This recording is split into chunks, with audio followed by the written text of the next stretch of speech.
Rocking star Yash ನಟನೆಯ toxic cinema June 4ರಂದು ವಿಶ್ವದಾದ್ಯಂತ ಬಿಡುಗಡೆಯಾಗಬೇಕಿತ್ತು. ಆದರೆ ಕಾರಣಾಂತರಗಳಿಂದ ಸಿನಿಮಾದ ಬಿಡುಗಡೆ ಮುಂದೂಡಲಾಯಿತು.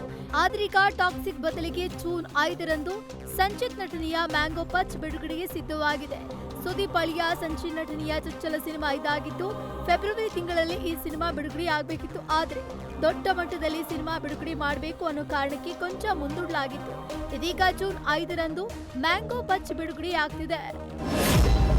ವಿಮಾನ ಇಂಧನ ದರದಲ್ಲಿ ಶೇಕಡ 5ರಷ್ಟು ಏರಿಕೆ ಕಂಡು ಬಂದಿದೆ ಅಂತ ಸರ್ಕಾರಿ ತೈಲ ಕಂಪನಿಗಳು ತಿಳಿಸಿವೆ. ದೆಹಲಿಯಲ್ಲಿ ಪ್ರತಿ ಕಿಲೋ ಲೀಟರ್ಗೆ $76.55 ಅಥವಾ ಶೇಕಡ 5.33ರಷ್ಟು ಹೆಚ್ಚಳವಾಗಿದೆ. ಈ ಏರಿಕೆಯಿಂದ ಒಟ್ಟು ದರ ಪ್ರತಿ ಕಿಲೋ ಲೀಟರ್ಗೆ $1,511.86ಗೆ ತಲುಪಿದೆ. ವಿಮಾನ ಕಾರ್ಯಾಚರಣೆ ವೆಚ್ಚಗಳ ಮೇಲೆ ಈ ದರ ಏರಿಕೆ ಪರಿಣಾಮ ಬೀಳುವ ಸಾಧ್ಯತೆ ಇದೆ. ರಾಂಚಿಯ ದುರ್ವಾದ 7 ವರ್ಷದ ಇಶಾಂಕ್ ಶ್ರೀಲಂಕಾದ ತಲೈಮನ್ನಾರ್ನಿಂದ ಭಾರತದ ಧನುಷ್ಕೋಡಿವರೆಗೆ ಸುಮಾರು 29 ಕಿಲೋಮೀಟರ್ ಅಪಾಯಕಾರಿ ಸಮುದ್ರ ಮಾರ್ಗವನ್ನು ಈಜಿ ವಿಶ್ವ ದಾಖಲೆ ನಿರ್ಮಿಸಿದ್ದಾನೆ. ಬಾಲಕ ಕೇವಲ 9 ಗಂಟೆ 50 ನಿಮಿಷಗಳಲ್ಲಿ ಈ ಸಾಧನೆ ಮಾಡಿರುವುದು ಅಚ್ಚರಿ ಮೂಡಿಸಿದೆ. ಈಜು ಮಾರ್ಗವು ಅತ್ಯಂತ ಭಯಾನಕ ಸಮುದ್ರ ಅಲೆಗಳಿಂದ ಕೂಡಿತ್ತು. ಚಿಕ್ಕ ವಯಸ್ಸಿನಲ್ಲಿ ಈ ಸಾಧನೆ ಮಾಡಿದ ಇಶಾಂಕ್ಗೆ ದೇಶದಾದ್ಯಂತ ಶ್ಲಾಘನೆ ವ್ಯಕ್ತವಾಗಿದೆ. ಮಗುವಿನ ಜನ್ಮ ಪ್ರಮಾಣ ಪತ್ರವನ್ನ ನೀಡಲು ಗ್ರಾಮ ಪಂಚಾಯತ್ ಕಾರ್ಯದರ್ಶಿ ಹಣಕ್ಕೆ ಬೇಡಿಕೆ ಇಟ್ಟಿದ್ದಾನೆ. ಈ ಘಟನೆ ಉತ್ತರ ಪ್ರದೇಶದ ಗೊಂಡಾ ಜಿಲ್ಲೆಯಲ್ಲಿ ಕಂಡುಬಂದಿದೆ. ಜನ್ಮ ಪತ್ರ ನೀಡಲು ಗ್ರಾಮ ಪಂಚಾಯಿತಿ ಕಾರ್ಯದರ್ಶಿ ಬರೋಬ್ಬರಿ ₹10,000 ಲಂಚಕ್ಕೆ ಬೇಡಿಕೆ ಇಟ್ಟಿದ್ದ. ಈ ಬಗ್ಗೆ ಮಾಹಿತಿ ತಿಳಿದ ಅಧಿಕಾರಿಗಳು ಕಾರ್ಯದರ್ಶಿಯ ಲಂಚದ ಹಣವನ್ನ ಸ್ವೀಕರಿಸುತ್ತಿದ್ದಾಗಲೇ ಆತನನ್ನ ರೆಡ್ ಹ್ಯಾಂಡ್ ಆಗಿ ಹಿಡಿದು ಬಂಧಿಸಿದ್ದಾರೆ. ಉತ್ತರ ಪ್ರದೇಶದ ಮೊರಾದಾಬಾದ್ನಲ್ಲಿ ಬುರ್ಕಾ ಧರಿಸಿದ ಮಹಿಳೆಯೊಬ್ಬರ ಮೇಲೆ ಕಿಡಿಗೇಡಿಯೊಬ್ಬ ಅಸಭ್ಯವಾಗಿ ವರ್ತಿಸಿದ್ದಾನೆ. ಕಿರಿದಾದ ಗಲ್ಲಿಯೊಂದರಲ್ಲಿ ಮಹಿಳೆ ನಡೆದುಕೊಂಡು ಹೋಗ್ತಿದ್ದಾಗಲೇ ಕುರ್ತಾ ಪೈಜಾ ಮತ್ತು ಟೋಪಿ ಧರಿಸಿದ್ದ ವ್ಯಕ್ತಿಯೊಬ್ಬ ಆಕೆಯನ್ನ ಹಿಂಬಾಲಿಸಿ ಅಸಭ್ಯವಾಗಿ ಸ್ಪರ್ಶಿಸಿ ಸ್ಥಳದಿಂದ ಪರಾರಿಯಾಗಿದ್ದಾನೆ. ಸದ್ಯ ಪೊಲೀಸರು ಸಿಸಿಟಿವಿ ದೃಶ್ಯಗಳ ಆಧಾರದ ಮೇಲೆ ಆರೋಪಿಯ ಪತ್ತೆಗಾಗಿ ಬಲೆ ಬೀಸಿದ್ದು ತನಿಖೆಯನ್ನ ತೀವ್ರಗೊಳಿಸಿದ್ದಾರೆ.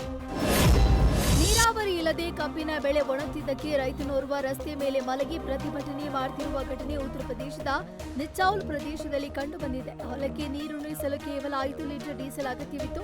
ಪೆಟ್ರೋಲ್ ಬಂಕ್ನಲ್ಲಿ ಗಂಟೆಗಟ್ಟಲೆ ಬೇಡಿಕೊಂಡ್ರೂ ಇಂಧನ ಸಿಗದ ಕಾರಣ ಬೇಸತ್ತ ರೈತ ರಸ್ತೆಯಲ್ಲೇ ಮಲಗಿ ಪ್ರತಿಭಟನೆ ಮಾಡಿದ್ದಾನೆ. ಇದರಿಂದ ಸ್ಥಳದಲ್ಲಿ ಜನಜಂಗುಳಿ ಸೇರಿ ವಾಹನಗಳು ಸಾಲುಗಟ್ಟಿ ನಿಂತಿದ್ವು. ವಿಷಯ ತಿಳಿದು ಸ್ಥಳಕ್ಕೆ ಆಗಮಿಸಿದ ಪೊಲೀಸರು ರೈತನನ್ನ ಸಮಾಧಾನಪಡಿಸಿ ಡೀಸೆಲ್ ವ್ಯವಸ್ಥೆ ಮಾಡುವ ಮೂಲಕ ಸಮಸ್ಯೆಯನ್ನ ಸುಗಮವಾಗಿ ಬಗೆಹರಿಸಿದ್ದಾರೆ. ಅತಿಯಾದ ಮಳೆಯಿಂದಾಗಿ ಬೆಟ್ಟದ ಮೇಲಿಂದ ಬೃಹತ್ ಗಾತ್ರದ ಬಂಡೆಗಳು ಉರುಳಿ ಬಂದು ರಸ್ತೆಯಲ್ಲಿ ಚಲಿಸುತ್ತಿದ್ದ ಲಾರಿಯ ಮೇಲೆ ಬಿದ್ದಿವೆ. ಈ ಘಟನೆ ಚೀನಾದ ಗುವಾಂಗ್ಸಿ ಗುವಾಂಗ್ ಪ್ರಾಂತ್ಯದ ಹೆಚಿ ನಗರದಲ್ಲಿ ಕಂಡುಬಂದಿದೆ. ಲಾರಿ ಮೇಲೆ ಬಂಡೆ ಬಿದ್ದ ಕಾರಣ ಲಾರಿ ಸಂಪೂರ್ಣವಾಗಿ ನಜ್ಜುಗುಜ್ಜಾಗಿದ್ದು ಚಾಲಕ ಪವಾಡದಂತೆ ಪಾರಾಗಿದ್ದಾನೆ. ಸದ್ಯ ಘಟನೆಗೆ ಸಂಬಂಧಿಸಿದ ವಿಡಿಯೋಗಳು ಸಾಮಾಜಿಕ ಜಾಲತಾಣದಲ್ಲಿ ವೈರಲ್ ಆಗಿದೆ. ಮೇ 4ರಂದು ಹೊರಬೀಳಲಿರುವ ಚುನಾವಣಾ ಫಲಿತಾಂಶಕ್ಕೂ ಮುನ್ನ ನಟ ವಿಜಯ್ ಧಾರ್ಮಿಕ ಕೇಂದ್ರಗಳಿಗೆ ಭೇಟಿ ನೀಡುತ್ತಿದ್ದಾರೆ. ತಮ್ಮ ರಾಜಕೀಯ ಭವಿಷ್ಯದ ದೃಷ್ಟಿಯಿಂದ ಈ ಫಲಿತಾಂಶವು ಅತ್ಯಂತ ನಿರ್ಣಾಯಕವಾಗಿತ್ತು. ವಿಜಯ್ ಪ್ರಸಿದ್ಧ ಬೇಲಾಂಕಣಿ ಚರ್ಚ್ ಮತ್ತು ನಾಗೂರ್ ದರ್ಗಾದಲ್ಲಿ ವಿಶೇಷ ಪ್ರಾರ್ಥನೆ ಸಲ್ಲಿಸಿದ್ದಾರೆ. ವಿವಿಧ ಧರ್ಮಗಳ ವಿವಿಧ ಕ್ಷೇತ್ರಗಳಿಗೆ ಭೇಟಿ ನೀಡುವ ಮೂಲಕ ಸೌಹಾರ್ದತೆಯ ಸಂದೇಶವನ್ನು ಸಾರಲು ಮುಂದಾಗಿದ್ದಾರೆ. ಗೋಡೆ ಕೊರೆದು ಖದೀಮರು ಬೆಳ್ಳಿ ಆಭರಣ ದೋಚಿರುವ ಘಟನೆ ಬೆಂಗಳೂರಿನ 8ನೇ ಮೈಲಿಯ ಹಾವನೂರು ಬಳಿ ಕಂಡುಬಂದಿದೆ. ನಗರದ ಎಂಬಿ ಜುವೆಲರ್ಸ್ನಲ್ಲಿ ಖದೀಮರು ತಮ್ಮ ಕೈಚಳಕ ತೋರಿದ್ದಾರೆ.